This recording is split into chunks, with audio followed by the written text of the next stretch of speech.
E aí pessoal do YouTube, eu sou o Arthur Batista, sejam bem-vindos ao meu canal e vamos para mais um vídeo. Esse vídeo ele tem um objetivo específico que é o curso de medicina e as coisas que eu vivo nele. Basicamente isso, mas eu não posso ignorar um público que está surgindo, que é o pessoal que se interessa pelo curso, mas ainda não está dentro dele. Muita gente nas minhas redes sociais acabam perguntando, e o primeiro vídeo que devia ser do canal, que na verdade falam que eu pulei as etapas, que o primeiro vídeo na verdade devia ser sobre como foi minha trajetória para passar para a medicina numa Universidade Federal, então eu vou conversar com você sobre isso, tá? Como eu já vi muita coisa no YouTube sobre isso, eu até resisti um pouco para fazer esse tipo de vídeo e tudo mais, mas eu gostei de pensar numa alternativa de fazer um pouquinho diferente. Então eu vou fazer como se fosse eu dando uma dica para o Arthur do passado, para ele passar para medicina numa Universidade Federal mais rápido. Então eu vou começar falando de 3 crenças limitantes que me dificultaram muito de aceitar inicialmente e depois isso acabou me atrasando em passar no vestibular. A primeira crença limitante é sobre a teoria de resposta ao item, o famoso TRI. O TRI é um negócio que eu não entendo, eu acho muito injusto, eu fiz uma nota e eu não acho que ela condiz com a realidade. Cara, você não tem que se preocupar com isso porque não é o foco. Esse método é um software que consegue trazer uma realidade mais precisa, inclusive, das questões que você acertou. Porque ele consegue analisar se você foi coerente, se você acertou as fáceis primeiro antes de acertar as difíceis. Então, não te preocupa com isso, te preocupa com outras coisas, menos com o método que é de pontuação do Enem, por exemplo, que é o método de passar na Universidade Federal para a medicina que tem, é o maior. Segunda crença limitante, 180 questões, mais redação, eu chuto 40 questões, eu chuto 30, meu Deus do céu, não dá para fazer, nunca dá tempo. Cara, o problema não é esse. Pensa cada questão como sendo 1 quilo. Tu vai conseguir levantar 180 quilos amanhã, se tu não treinar 10, 20. Se eu tento levantar um botijão de água, eu sinto que é pesado. Então não adianta você querer levantar 180 quilos e dar conta disso se você não treinou previamente. Então o problema não é o número de questões. É o preparo para ter performance no dia, para ter condições de fazer a prova com muita tranquilidade, com muita leveza. Eu cito a minha situação, isso não é querendo ter mérito ou coisa do tipo, mas no primeiro dia de provas eu consegui ir e voltar 3 vezes. A minha época ainda era diferente, ainda tinha humanas junto com natureza, sem redação no primeiro dia, e isso era diferente e tal, que era o sábado. Mas a metodologia ela não muda, inclusive está até mais tranquilo agora, então não é mais uma justificativa, não pode ser o que vai te dificultar passar no vestibular para medicina. E terceira crença limitante, esse cursinho não é bom. Essa escola que eu estudo ela não é boa, esse material que eu estudo não é bom. Cara, o problema não é o lugar, não é o material.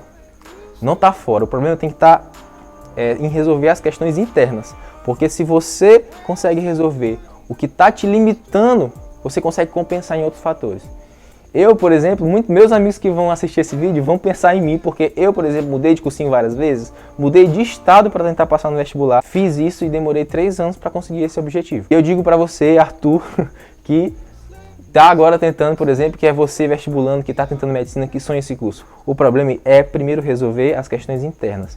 Internalize o que você quer e compense em outros fatores. E esses fatores eles vão ser falados a partir de agora. Falei das 3 crenças limitantes. E agora eu vou conversar um pouco com vocês sobre coisas relacionadas a esse ambiente de estudo, esse ambiente de vestibular.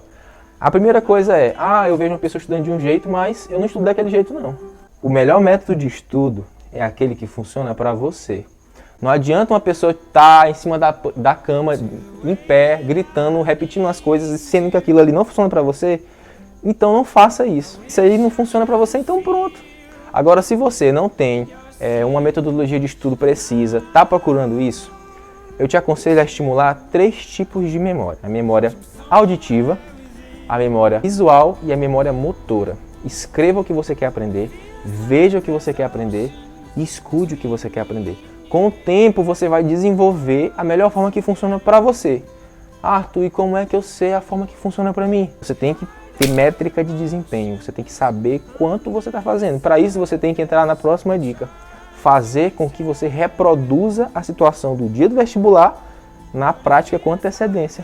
Você tem que praticar, você tem que ter resultado, você tem que mostrar para você mesmo se você está conseguindo performance, se você está conseguindo acertar a quantidade de questões satisfatórias, que em média é acima de 80% de acerto. Se você consegue isso é porque você está tendo resultados positivos.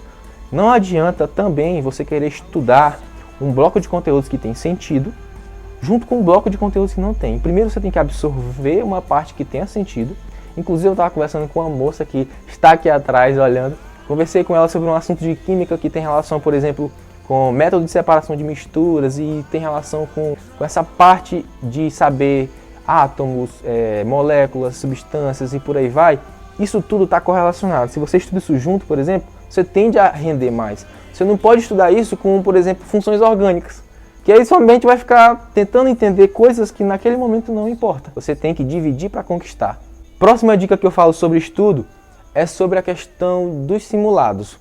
Nos simulados, vocês não podem achar que aquilo ali não é o que o próprio nome diz. Aquilo ali é um momento onde você tem que pensar exatamente no dia da prova, no dia do seletivo. Porque você tem que reproduzir aquilo que você faz no dia. Então leve o dia dos simulados a sério e não acha que são 2 simulados, não são 5 simulados durante esse período de preparação que vão resolver, que vão conseguir dar a você mais performance. São muitos. Contáveis, faça muito simulado, cronometre. Tenha métrica de desempenho. Vou repetir essa palavra o tempo todo porque ela dá sustentabilidade no que eu estou dizendo. Beleza? E por último, vou falar uma coisa. Se aproxime de pessoas que queiram a mesma coisa que você, que tenham um propósito. Se você não tem um propósito, defina. Eu quero passar para medicina na Universidade X no ano de 2000X. Eu tenho que definir isso, porque assim você sabe quando acontecer se você conseguiu ou não isso. E consegue se planejar caso isso não aconteça para situações inesperadas. Então, tenha um propósito e se aproxime das pessoas que querem a mesma coisa que você. Só falando um pouco sobre a redação, eu quero que vocês aqui me digam que se vocês querem uma coisa sobre Arthur, tu falou um pouco de estudo, mas não falou muito, eu quero ouvir mais. Então comenta sobre isso, me dê um retorno aí que eu consigo falar para vocês um pouquinho mais sobre isso. Mas sobre redação agora para finalizar o vídeo, eu quero dizer uma coisa para vocês. Escreve bem quem ler muito? Não. Escreve bem quem escreve muito. Ler muito é uma ferramenta para você ter artifício, para você ter vocabulário. Mas você tem que escrever muito para conseguir ter agilidade. Você tem que ter um pensamento rápido. Você só vai adquirir isso com o tempo, com o treino, com prática. Você tem que fazer muitas redações. Você tem que corrigi-las, você tem que refazer, você tem que mandar de novo. Não ficou legal? Faz de novo, faz outro tema. Adquire vocabulário, adquire conjunções que façam ligações, conexão. Então é isso. Você vai escrever bem se você escrever muito. Então era isso, pessoal. Esse vídeo é mais curto, é mais para ter esse contato inicial com quem é o futuro assinante desse canal, que é o canal sobre medicina, um canal sobre essa vida de estudante de medicina, o que eu posto conteúdos e tudo mais. Mas se você gostou desse formato desse vídeo, que é uma coisa mais específica, comenta, fala comigo nas minhas redes sociais. O meu Instagram vai aparecer agora para você. Se você ainda não deixou seu like, por favor, deixa no vídeo. Se você não se inscreveu ainda, se inscreve. E favorita aí, se você quiser ver mais coisas sobre isso. E compartilha, cara, que você vai me ajudar demais mesmo, viu? Muito obrigado e até a próxima.